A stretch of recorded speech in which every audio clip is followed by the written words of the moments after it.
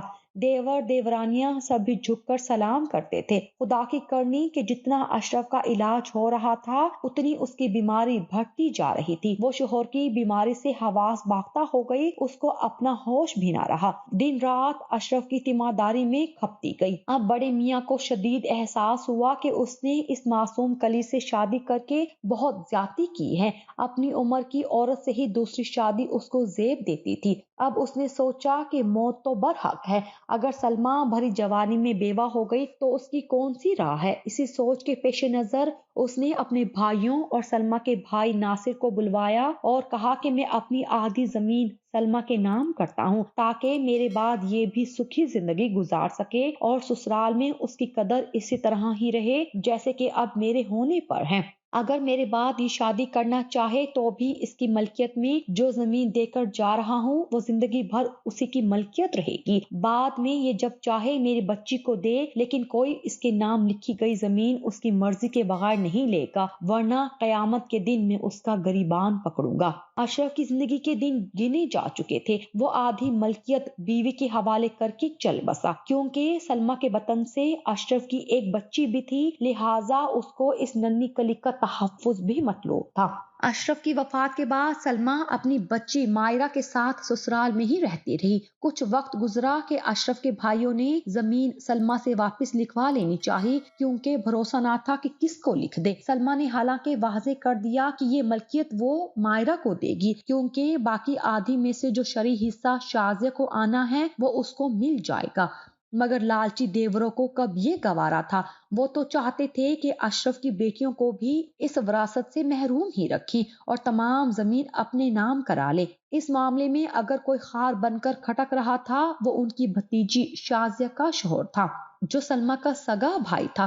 وہ آڑے آ سکتا تھا، تبھی انہوں نے ناصر کو بھی ساتھ ملا لیا، کہا کہ تمہاری بیوی کا حصہ اسی شرط پر ملے گا اگر تم اپنی بہن سے زمین لکھوا لو، ہم تمام ملکیت بانٹ لیں گے، آدھی تم لے لینا اور آدھی ہم لے لیں گے۔ سلمیٰ جوان ہے، اس کی شادی کرا دینی چاہیے، اس کی بچی مائرہ کو ہم خود پروان چڑھا لیں گے، وہ ہمارے بھائی کی اولاد ہے، اس کی دیکھ بھال کا حق ہمارا ہے۔